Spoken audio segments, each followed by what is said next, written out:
परवर्तनी एकादशी जल झूलनी एकादशी। जो मनुष्य इस एकादशी के दिन वामन रूप की पूजा करता है उसे तीनों लोग पूज्य होते हैं। अतः मोक्ष की इच्छा करने वाले मनुष्य इस व्रत को अवश्य करें। इस जन्म से सुख समृद्धि की प्राप्ति होती है। जल झूलनी एकादशी व्रत करने से वाजपेयी यज्ञ करने के समान पुण्य फल प्राप्त होता है और मृत्यु के पश्चात जातक को स्वर्ग की प्राप्ति होती है। इस दिन भगवान श्री हरि करवट लेते हैं, इसलिए इसको परिवर्तनी एकादशी के नाम से भी जाना जाता है। तो नमस्कार दोस्तों, स्वागत है आप सभी का मेरे YouTube चैनल पर। आज हम इस वीडियो में परिवर्तनी एकादशी यानी कि जल झूलनी एकादशी व्रत की कथा और महात्म्य के बारे में जानेंगे। परिवर्तनी एकादशी यानी कि जल झूलनी एकादशी भादो माह शुक्ल पक्ष की एकादशी तिथि के दिन मनाई जाती है।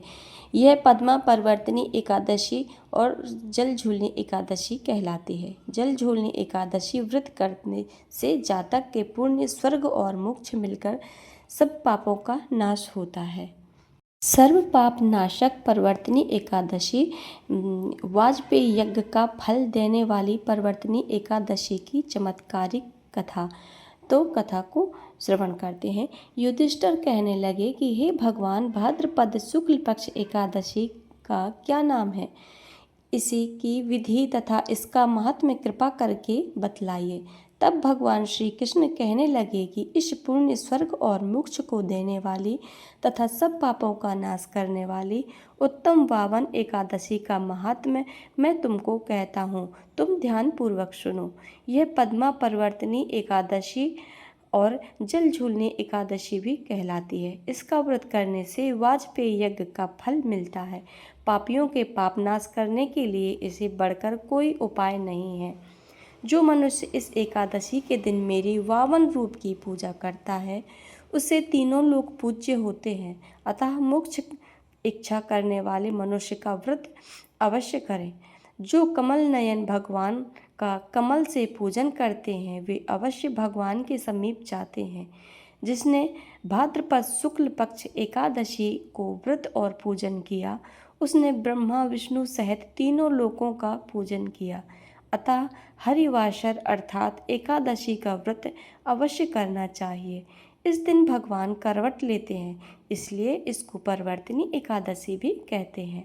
भगवान के वचन सुनकर युधिष्ठिर बोले कि भगवान, मुझे अति संदेह हो रहा है कि आप किस प्रकार सोते हैं और करवट लेते हैं तथा किस तरह राजा बलि को बांधा और वामन रूप रखकर क्या क्या लीलाएं की।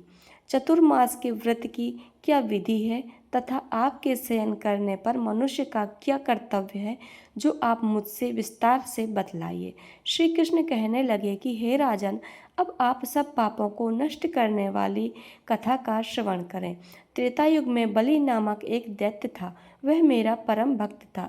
विविध प्रकार के वेद सूक्तों से मेरा पूजन किया करता था और नित्य ही ब्राह्मणों का पूजन तथा यज्ञ के आयोजन करता था। लेकिन इंद्र के द्वेष के कारण उसने इंद्रलोक तथा सभी देवताओं को जीत लिया।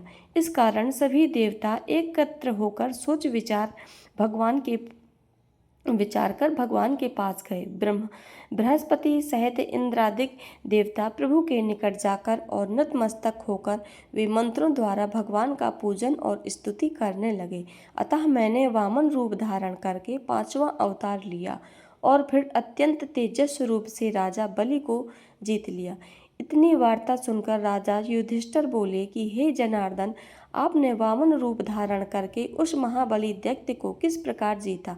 श्री कृष्ण कहने लगे, मैंने वामन रूपधारी ब्रह्मचारी बलि से 3 पग भूमि की याचना करते हुए कहा, ये मुझको 3 लोकों के समान है और हे राजन, यह तुमको अवश्य ही देनी होगी। राजा बलि ने इसे तुच्छ याचना समझकर 3 पग भूमि का संकल्प मुझको दे दिया और मैंने अपने त्रिविक्रम रूप को बढ़ाकर यहाँ तक कि भूलोक में पद, भूर्वलोक में जंघा और स्वर्गलोक में कमर, महलोक में पेट, जनलोक में हृदय, यमलोक में कंठ की स्थापना कर सत्यलोक में मुख, उसके ऊपर मस्तक स्थापित किया। सूर्य, चंद्रमा आदि सब ग्रह गण, योग, नक्षत्र, इंद्रादिक देवता और शेष आदि सब नाग गणों ने विविध प्रकार से वेद सूक्तों से प्रार्थना की। तब मैंने राजा बलि का हाथ पकड़कर कहा कि हे राजन, एक पद से पृथ्वी, दूसरे से स्वर्ग पूर्ण हो गए, अब तीसरा पग कहाँ रखूं? तब बलि ने अपना सिर झुका लिया और मैंने अपना पैर उसके मस्तक पर रख दिया, जिससे मेरा वह भक्त पाताल को चला गया। फिर इसकी विनती और नम्रता को देखकर मैंने कहा कि हे बलि, मैं सदैव तुम्हारे निकट ही रहूँगा। विरोचन पुत्र बलि से कहने पर भाद्रपद शुक्ल एकादशी के दिन बलि के आश्रम पर मेरी मूर्ति स्थापित हुई। इसी प्रकार दूसरी क्षीर सागर में शेष नाग के पृष्ठ पर हुई। हे राजन, इस एकादशी को भगवान शयन करते हुए करवट लेते हैं, इसलिए तीनों लोकों के स्वामी भगवान विष्णु का उस दिन पूजन करना चाहिए। इस दिन तांबा, चांदी, चावल और दही का दान करना उचित है। रात्रि को जागरण अवश्य करना चाहिए। जो विधि पूर्वक इस एकादशी का व्रत करते हैं, वे सब पापों से मुक्त होकर स्वर्ग में जाकर चंद्रमा के समान प्रकाशित होते हैं और यश पाते हैं। जो पाप नाशक इस कथा को पढ़ते या सुनते हैं, उनके हजारों अश्वमेघ यज्ञ का फल प्राप्त होता है। तो यह परवर्तनी एकादशी व्रत के महात्म्य और कथा के बारे में इस वीडियो में जाना। परवर्तनी एकादशी व्रत का करने से मनुष्य के समस्त पापों का नाश होता है और जीवन में सुख, शांति और समृद्धि आती है। तो दोस्तों, अगर आपको यह वीडियो अच्छा लगा हो, अगर आपके लिए थोड़ा सा यूजफुल रहा हो, तो लाइक, शेयर, कमेंट जरूर करें। कमेंट में जय श्री कृष्णा, राधे राधे अवश्य लिखें। मिलते हैं अगले नेक्स्ट वीडियो में। तब तक के लिए जय श्री कृष्णा।